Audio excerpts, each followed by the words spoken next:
Super കൺമണിയുടെ ഇന്നത്തെ എപ്പിസോഡിന്റെ റിവ്യൂയിലേക്ക് എല്ലാവർക്കും സ്വാഗതം. അങ്ങനെ കൺമണിക്കൊപ്പം ചേർന്ന് ബർത്ത്ഡേ ആഘോഷിച്ച കാര്യങ്ങളെല്ലാം അതിന്റെ വീഡിയോസ് എല്ലാം കൃപയ്ക്ക് കാണിച്ചു കൊടുക്കുന്നുണ്ട്. കൺമണിക്ക് അവളുടെ ബർത്ത്ഡേ ആഘോഷിക്കാൻ സാധിച്ചത് മോള് കാരണമാണെന്നൊക്കെ കൃപയോടായിട്ട് പറയുന്നുമുണ്ട്. ശേഷം കൃപയോട് സന്തോഷമായെന്ന് ചോദിക്കുമ്പോൾ കൃപ ചിരിച്ചു കാണിക്കുന്നുണ്ട് കേട്ടോ. അതും കൂടെ കാണുമ്പോഴത്തേക്കും കൃഷിന് ഒത്തിരി സന്തോഷമാവുന്നു. കൃപയ്ക്ക് നല്ല മാറ്റം ഉണ്ടെന്നൊക്കെ നേഴ്സിനോടായിട്ട് പറയുകയാണ്. അപ്പൊ നേഴ്സും പറയുന്നുണ്ട് കൃപ ഇപ്പൊ നന്നായിട്ട് റിയാക്ട് ചെയ്യുന്നുണ്ട്, പെട്ടെന്ന് തന്നെ എല്ലാം ശരിയാവുമെന്ന്. തുടർന്ന് കൺമണിയെ ഒന്ന് വിളിച്ചാലോന്ന് കൃപയോട് ഇങ്ങനെ പറയാണ്. വിളിച്ചിട്ട് നമുക്ക് കൺമണിയോട് ഇങ്ങോട്ട് വരാൻ പറയാം, കൺമണിയുടെ ബർത്ത്ഡേ നമുക്ക് ഇവിടെ ആഘോഷിക്കുകയും ചെയ്യാം. എന്താ, കൃപയ്ക്കും അത് സമ്മതമാണെന്ന് മനസ്സിലാക്കുന്നുണ്ട്. അതുകൊണ്ട് തന്നെ കൺമണിയെ വിളിക്കുകയാണ് കേട്ടോ കൺമണി കോൾ എടുക്കുമ്പോ പറയുന്നുണ്ട്, കൺമണി ഞാനേ ഇപ്പൊ കൃപയുടെ അടുത്താണ്, ബർത്ത്ഡേക്ക് എടുത്ത ആ വീഡിയോസ് ഒക്കെ ഞാൻ കൃപയ്ക്ക് കാണിച്ചു കൊടുത്തു.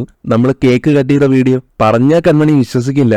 അവള് റിയാക്ട് ചെയ്തു, അവള് നല്ല സന്തോഷത്തിലാണ് ഇപ്പൊ. പെട്ടെന്ന് ഞങ്ങളൊരു പ്ലാൻ ഇട്ടു, കൺമണിയുടെ ബർത്ത്ഡേ ഇവിടെ ആഘോഷിച്ചാലോ എന്ന്. കൃപയുടെ മുമ്പിൽ ഒരു കേക്ക് കട്ടിങ്. കൺമണിക്കാണെങ്കിൽ ഇതൊന്നും കേട്ടിട്ട് ഒരു സന്തോഷവും ഇല്ല. ഞാൻ ഓഫീസിലേക്ക് പോയിക്കൊണ്ടിരിക്കുകയാണെന്ന് പറയാണ് കൺമണി. പറയുന്നുണ്ട് നേരെ ഇങ്ങോട്ടേക്ക് പോരെ, ഞാൻ അപ്പോഴേക്കും ഒരു കേക്ക് ഇങ്ങോട്ടേക്ക് ഏർപ്പാട് ചെയ്യാന്ന്. പക്ഷെ കൺമണി പറയും ഞാനിപ്പോ ബർത്ത്ഡേ ഒന്നും ആഘോഷിക്കാൻ പറ്റുന്ന ഒരു മാനസികാവസ്ഥയിലല്ലെന്നും, അതുകൊണ്ട് കൃപമോളെ ഞാൻ മറ്റൊരു ദിവസത്തേക്ക് വരാമെന്ന് കൃപയോടും കൂടി ആയിട്ട് കൺമണി അങ്ങനെ പറയാണ്. അത് കേൾക്കുന്നതും വിഷമമാകുന്നുണ്ട്. മോളുടെ കൺമണി ചേച്ചി എന്തോ വിഷമത്തിലാണെന്ന് തോന്നുന്നു എന്നിങ്ങനെ കൃപയോടും പറയുകയാണ്. കൃപയ്ക്കാണെങ്കിലും സങ്കടാവുന്നുണ്ട്. അതിനുശേഷം അമ്മായിമാരാണെങ്കിലും കിടപ്പാടം കൈവിട്ടു പോകുമോ എന്നിങ്ങനെ ഒരു പേടിയിൽ, ആ ഒരു വിഷമത്തിൽ ഇങ്ങനെ പരസ്പരം ആ കാര്യങ്ങളൊക്കെ പറഞ്ഞുകൊണ്ട് ജോലിക്ക് പോയിക്കൊണ്ടിരിക്കുന്ന സമയത്താണ് വരുണിനെ വഴിയിൽ വെച്ച് കാണുന്നത്. വരുൺ അമ്മായിമാരെ വെയിറ്റ് ചെയ്തുകൊണ്ട് തന്നെ നിൽക്കുകയായിരുന്നു. അമ്മായിമാര് വരുന്നത് കാണുന്നതും ധനലക്ഷ്മിയോട് അവര് വരുന്നുണ്ടെന്നുള്ള കാര്യം അറിയിക്കുന്നുണ്ട്. അതേസമയം തന്നെ വരുൺ ഇങ്ങനെ തുറിച്ചു നോക്കിക്കൊണ്ടാണ് നിൽക്കുന്നത് അമ്മായിമാരെ തന്നെ. അപ്പൊ അത് കാണുമ്പോൾ അവർക്കാകെ ടെൻഷൻ ആവുന്നുണ്ട്, ഇവൻ നമ്മളെ ഉപദ്രവിക്കോ എന്നൊക്കെ അവര് പിറുപിറുക്കുന്നുണ്ട് കേട്ടോ. പക്ഷെ വരുൺ അവരോട് സ്നേഹത്തോടെ പെരുമാറുകയാണ്. ഒന്നും അറിയാത്ത പോലെ ചോദിക്കുന്നുണ്ട് അമ്മായിമാരോട്, വീടിന്റെ കാര്യം എന്തായി, കൺമണി പണം അടച്ചോ? എന്നാൽ കൺമണിയെ കൊണ്ട് അത്രയും തുക അടയ്ക്കാൻ സാധിക്കുമെന്ന് തോന്നുന്നില്ലെന്ന് അവർ മറുപടി കൊടുക്കുകയാണ്. എന്റെ പണം വേണ്ടെന്ന് കൺമണി പറഞ്ഞു, പക്ഷെ എവിടെന്നെങ്കിലും ഫണ്ട് ശരിയാക്കിയും അടയ്ക്കണമല്ലോ. ഇപ്പോഴത്തെ ബാങ്ക് നിയമങ്ങളൊക്കെ കർശനമാണ്. ജപ്തി എന്ന് പറഞ്ഞാൽ ജപ്തി തന്നെയാ. ആ വീട് കൈവിട്ടു പോകും അമ്മായിമാരെ. ഇതൊക്കെ കേട്ട അമ്മായിമാരും ആകെ പേടിച്ചു പോകുന്നുണ്ട്. അങ്ങനെയൊന്നും പറയല്ലേ എന്ന് വരുണിനോട് പറയാണ്. അങ്ങനെ പറയരുതെന്ന് തന്നെയാണ് എന്റെയും ആഗ്രഹം, പക്ഷെ നടക്കാൻ പോകുന്നത് പറയാതിരിക്കാൻ പറ്റില്ലല്ലോ. എന്റെ ഒരു പരിചയക്കാരനുണ്ട് ബാങ്കില്, വീടിന്റെ ജപ്തി നടപടികളൊക്കെ തുടങ്ങിയെന്നാണ് അവൻ എന്നെ അറിയിച്ചതെന്നും കൂടെ പറയുമ്പോൾ അമ്മായിമാര് പേടിച്ച് നെഞ്ചത്ത് കൈവയ്ക്കുകയാണ്. ഇനിയിപ്പോ എന്ത് ചെയ്യുമെന്ന് ചോദിക്കുമ്പോൾ ആ വീട് പോകുന്നതിൽ നിങ്ങൾക്ക് പ്രയാസം കാണില്ല, പക്ഷെ എനിക്ക് വിഷമമുണ്ട്. കാരണം ഞാൻ കൺമണിയെ പെണ്ണ് കാണാൻ വന്ന വീടാണത്. ആ വീട്ടുമുറ്റത്ത് വെച്ചിട്ടാ ഞാൻ കൺമണിയുടെ വിരലിൽ കല്യാണമോതിരം അണിയിച്ചത്. ആ വീട്ടിൽ നിന്നാ ഞാൻ കൺമണിയെ കയ്യിൽ പിടിച്ച് ആശുപത്രിയിലേക്ക് കൊണ്ടുപോയത്. അങ്ങനെ എന്റെ ജീവിതത്തിലെ കുറെ നല്ല നിമിഷങ്ങൾ ആ വീടുമായിട്ട് ബന്ധപ്പെട്ട് കിടക്കുന്നത്. അതാണ് ആ വീട് രക്ഷിച്ചെടുക്കാൻ അന്ന് ഞാൻ പാഞ്ഞു വന്നത്. കൺമണിക്ക് പക്ഷെ ഞാൻ വന്നത് ഇഷ്ടപ്പെട്ടില്ല. എന്തായാലും എനിക്ക് ആ വീട് നഷ്ടപ്പെടുത്താൻ വയ്യ. എന്റെ കൂടെ ആരെങ്കിലും സപ്പോർട്ടിന് നിന്നാ ഞാൻ പണം അടച്ച് പ്രമാണം തിരിച്ചെടുത്തു തരാം എന്നൊക്കെ വരുൺ പറയുന്നത് കേട്ട് അമ്മായിമാർ അതിൽ വീണ് പോവുകയാണ്. ഞങ്ങളുണ്ട് കൂടെ എന്ന് ഒരേ സ്വരത്തിൽ അവർ പറയുകയാണ് വരുണിനോട്. വരുണിന്റെ കൂടെ ഞങ്ങൾ ഇനി ഉണ്ടാവും എന്ന് തന്നെ അവർ ഉറപ്പ് കൊടുക്കുന്നു. അത് കേട്ട് വരുണിനും സന്തോഷമാകുന്നു. അങ്ങനെയാണെങ്കിൽ ഞാൻ 2 ദിവസത്തിനകം പ്രമാണം തിരിച്ചെടുത്തു തരാം എന്ന് വാക്ക് കൊടുക്കുകയാണ് അവർക്ക്. പക്ഷെ അത് കഴിഞ്ഞാൽ ആ വീടിന്റെ മുറ്റത്ത് വെച്ച് എന്റെയും കൺമണിയുടെയും കല്യാണം, അതിനും കൂടെ ഉണ്ടാവണമെന്ന് പറയുമ്പോ കൂടെയല്ല അതിനും മുന്നിൽ തന്നെ ഉണ്ടാവും, ഞങ്ങളാവും അത് നടത്തി തരുന്നത് എന്ന അമ്മായിമാരും സന്തോഷത്തോടെ അറിയിക്കുകയാണ് വരുണിനെ. അതോടൊപ്പം കൺമണിയെ കൊണ്ട് ഈ കല്യാണത്തിന് സമ്മതിപ്പിക്കുന്ന കാര്യവും അവരെ ഏൽക്കുകയാണ് കേട്ടോ ചെയ്യുന്നത്. ഇതെല്ലാം കേട്ട് വരുണിന് ഒത്തിരി സന്തോഷമാവുന്നുണ്ട്. ഞാൻ ആ വീടിന്റെ പ്രമാണം തിരിച്ചെടുത്ത് അമ്മായിമാരുടെ കൈകളിൽ തന്നെ വെച്ചു തരുമെന്നും, അത് പിന്നെ അമ്മായിമാര് തന്നെ ആജീവനാന്തം സൂക്ഷിക്കണമെന്നും വരുൺ പറയുന്നുണ്ട്. വരുണിന്റെ കയ്യിൽ പിടിച്ച് തന്നെ 3 അമ്മായിമാരും ഇനി ഞങ്ങളെ കൂടെ ഉണ്ടാവും എല്ലാത്തിനും എന്ന് വാക്ക് കൊടുക്കുകയാണ്. അങ്ങനെ അമ്മായിമാരെ കുപ്പിയിലാക്കിയ കാര്യങ്ങളെല്ലാം വരുൺ ധനലക്ഷ്മി അപ്പൊ തന്നെ വിളിച്ചറിയിക്കുന്നുണ്ട്. അത് കേൾക്കുന്ന ധനലക്ഷ്മിക്ക് ഒത്തിരി സന്തോഷമാവുന്നു. വരുണിന്റെയും കൺമണിയുടെയും കല്യാണം ഏത് വിധേനയും ഞാൻ തന്നെ നടത്തി തരുമെന്ന് വരുണിന് ഉറപ്പും കൊടുക്കുന്നു. എന്തായാലും എല്ലാ കാര്യങ്ങളും നമ്മൾ പ്ലാൻ ചെയ്ത പോലെ തന്നെ നടക്കുന്നുണ്ട്, അതിൽ എനിക്ക് സന്തോഷമുണ്ടെന്നൊക്കെ വരുൺ പറയുന്നുണ്ട്. മാത്രമല്ല ഞാനൊരു ഓഫറാണ് ഏട്ടത്തിക്ക് തരുന്നത്. ഈ കല്യാണം നടന്നു കഴിഞ്ഞാലേ ഞാൻ കൺമണിക്ക് കൊടുത്ത 101 പവനും 10 ലക്ഷം രൂപയും ഇല്ലേ, അത് ഏട്ടത്തിക്കുള്ളതാ എന്നും കൂടെ അറിയിക്കുമ്പോഴത്തേക്കും ധനലക്ഷ്മിക്ക് അത് കേട്ട് വിശ്വസിക്കാൻ പറ്റുന്നില്ല. എങ്കിലും ആ സന്തോഷം അടക്കിപ്പിടിച്ച്, അയ്യോ വരുൺ, അതൊന്നും വേണ്ട, പൊന്നും പണവും കണ്ടിട്ടൊന്നുമല്ല ഞാൻ ഈ കല്യാണത്തിന് നിൽക്കുന്നത്. എന്നാൽ അതൊക്കെ തനിക്ക് അറിയാമെന്നും ഇത് എന്റെയും കൂടെ ഒരു സമ്മാനമായിട്ട് കരുതിയാൽ മതി. കൺമണിക്ക് വേണ്ടി ഞാൻ എന്തും ചെയ്യും. എനിക്ക് കൺമണിയെ കിട്ടിയാൽ മാത്രം മതി. കൺമണിക്ക് വേണ്ടി ഞാൻ ആർക്കും എന്ത് വേണമെങ്കിലും ചെയ്യും എന്നൊക്കെ പറയുകയാണ് വരുൺ തിരിച്ച്. അപ്പൊ ധനലക്ഷ്മി പറയും, എങ്കിൽ പിന്നെ അനിയ, നമ്മൾ രണ്ടുപേരും ചേർന്ന് ഒന്നിച്ചു നിൽക്കും, ഏതറ്റം വരെയും പോരാടി ഈ കല്യാണം നമ്മൾ നടത്തും. അനിയൻ പറയുന്നത് 101 പവൻ സ്വർണവും 10 ലക്ഷം രൂപയും ഞാൻ തന്നെ എടുക്കണമെന്നല്ലേ? ശരി, അനിയന്റെ സന്തോഷം അതാണെങ്കിലേ അങ്ങനെ തന്നെ ആയിക്കോട്ടെ. എന്തായാലും നിങ്ങളുടെ കല്യാണം അത് ഉടനെ നടക്കും, അല്ലെങ്കിൽ ഞാൻ നടത്തിയെടുക്കും. ഏതായാലും ധനലക്ഷ്മിയുടെ ഈ വാക്കുകളെല്ലാം വിശ്വസിച്ച് സന്തോഷത്തോടെ വരുൺ കോള് കട്ട് ചെയ്യുകയാണ്. തനിക്ക് 101 പവനും 10 ലക്ഷം രൂപയും കിട്ടാൻ പോകുകയാണല്ലോ എന്നോർത്ത് സന്തോഷം കൊണ്ട് മതി മറക്കുകയാണ് ധനലക്ഷ്മി ഇപ്പോ. അതേസമയം വരുൺ ചിന്തിക്കുന്നുണ്ട്, ഇനി അങ്ങോട്ട് എന്റെ സമയമാണ്. കൺമണി, നീ കരുതിയിരുന്നു ഈ കല്യാണം ഒന്ന് കഴിഞ്ഞോട്ടെ. എന്നോട് ചെയ്തതിനൊക്കെ ഓരോന്നോരോന്നായിട്ട് പകരം വീട്ടും ഞാൻ. നിന്നെ ഞാൻ വെള്ളം കുടിപ്പിക്കും. നരകമാണ് നിന്നെ കാത്തിരിക്കുന്നത്. ലക്ഷ്മിക്ക് ഞാൻ 101 പവനും 10 ലക്ഷം രൂപയും കൊടുക്കാം. പക്ഷേ എല്ലാം ഞാൻ തിരിച്ചു വാങ്ങിയിരിക്കും. എല്ലാത്തിനെയും ഞാൻ ചവിട്ടിക്കൂട്ടും എന്നൊക്കെയാണ് കേട്ടോ വരുൺ പ്ലാൻ ചെയ്യുന്നത്. അതിനുശേഷം അലികയിലെത്തുന്ന കൺമണിയോട് അമ്മായിമാര് വന്നിട്ട് ചോദിക്കുകയാണ്, പണം അടയ്ക്കാൻ എന്തെങ്കിലും വഴി കണ്ടിട്ടുണ്ടോ എന്ന്. കൺമണിയൊന്നും മിണ്ടാതെ നിൽക്കുന്ന കണ്ടിട്ട്, ഞങ്ങൾക്ക് മനസ്സിലായി, ഇത് നിന്റെ കയ്യിൽ നിൽക്കത്തില്ല, ഞങ്ങളുടെ കയ്യിലും നിൽക്കത്തില്ല.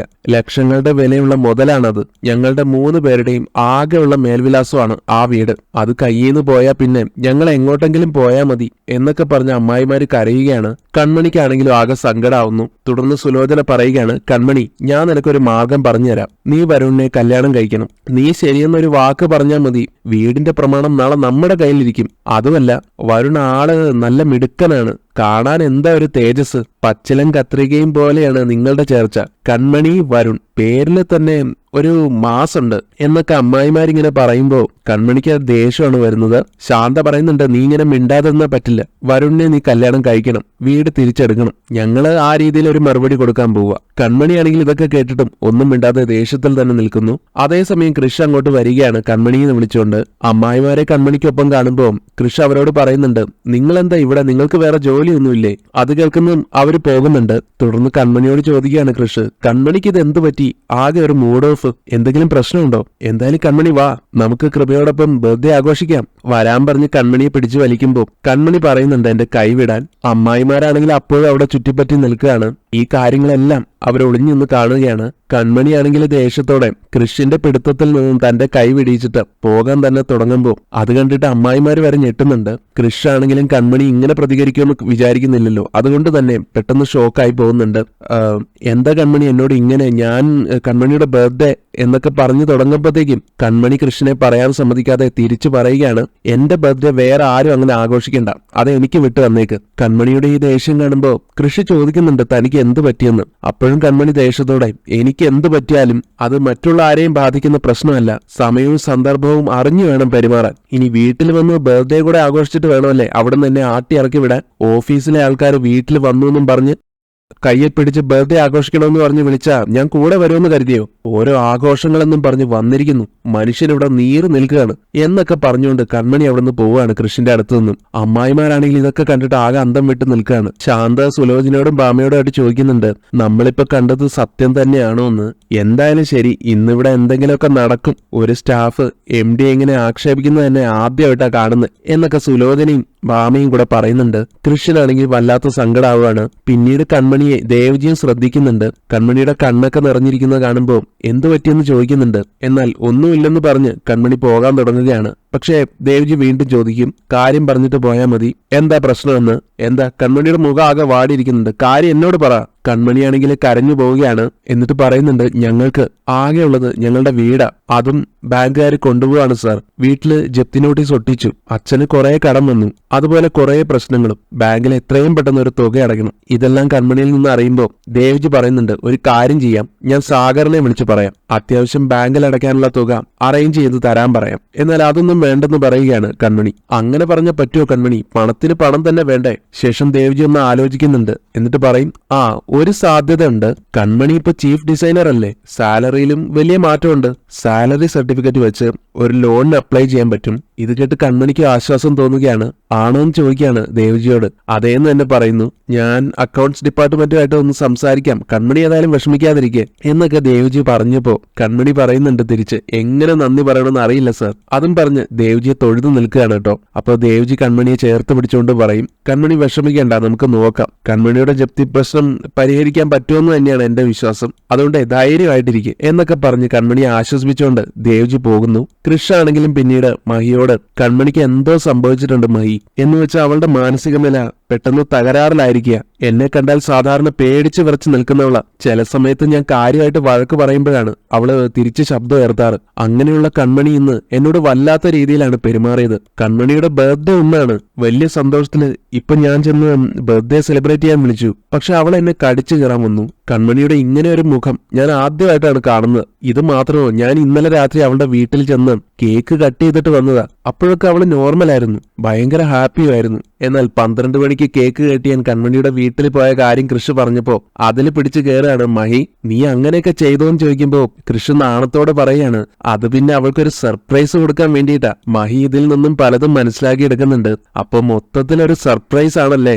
രാത്രി 12 മണിക്ക്, അതും കൺമണിക്ക് സർപ്രൈസ് കൊടുക്കാൻ അവളുടെ വീട്ടിൽ പോയി കേക്ക് മുറിച്ചു. അപ്പൊ അവൾക്കല്ലടാ മെന്റൽ, നിനക്കാണ് മെന്റൽ എന്നൊക്കെ പറഞ്ഞ് കളിയാക്കുന്നുണ്ട്. ഒന്ന് ചുമ്മാതിരിക്കാൻ കൃഷ് മഹിയോട് പറഞ്ഞപ്പോ, ചുമ്മാതിരിക്കാനോ, എനിക്കറിയാടാ കാര്യങ്ങൾ ഇങ്ങനെ തന്നെ വരുമെന്ന്. പ്രേമം തലയ്ക്ക് പിടിച്ചില്ലവോ. മാനസയല്ല, കൺമണിയെപ്പോലൊരു പെണ്ണിനെയാണ് നിനക്ക് കെട്ടാൻ ആഗ്രഹം എന്ന് പറഞ്ഞിട്ട് അവളെ തന്നെ നിനക്ക് കെട്ടാനാണ് പ്ലാൻ അല്ലേ എന്നൊക്കെ മഹിയുടെ വാക്കുകൾ കേട്ടിട്ട് കൃഷ്ണന് ദേഷ്യം വരുന്നുണ്ട്. നിർത്താൻ പറയുന്നുണ്ട്. കൃപയുടെ വാക്കുകൾ കേട്ടിട്ടാ ഞാൻ ഇന്നലെ കൺമണിയുടെ വീട്ടിൽ ചെന്ന് അവൾക്ക് സർപ്രൈസ് കൊടുത്തത് എന്നൊക്കെ ന്യായീകരിക്കാൻ നോക്കുന്നുണ്ടെങ്കിലും മഹി അതൊന്നും വിശ്വസിക്കുന്നില്ല. നീ ആ പാവം കൃപയെ പിടിച്ച് സത്യം ചെയ്യലേടാ, അവളെ അങ്ങ് വെറുതെ വിട്ടേക്ക്. പിന്നെ നീ എന്താ പറഞ്ഞത്, കൺമണിയുടെ മാനസിക നില തകരാറിലാണെന്ന്. ആ, തകരാറിലാകുമല്ലോ. അലിഗയിലെ MDക്ക് തന്നോട് പ്രേമമാണെന്ന് പറഞ്ഞ അത് കേൾക്കുന്ന ഏതൊരു പെണ്ണിനും വട്ടാകും. സ്വാഭാവികമല്ലേ അത്. യഥാർത്ഥ പ്രശ്നം അവൾക്കല്ല, നിനക്ക് തന്നെയാ. പ്രേമമാണ് നിന്റെ പ്രശ്നം എന്നെല്ലാം കൃഷ്ണനോട് പറയുകയാണ് മഹി.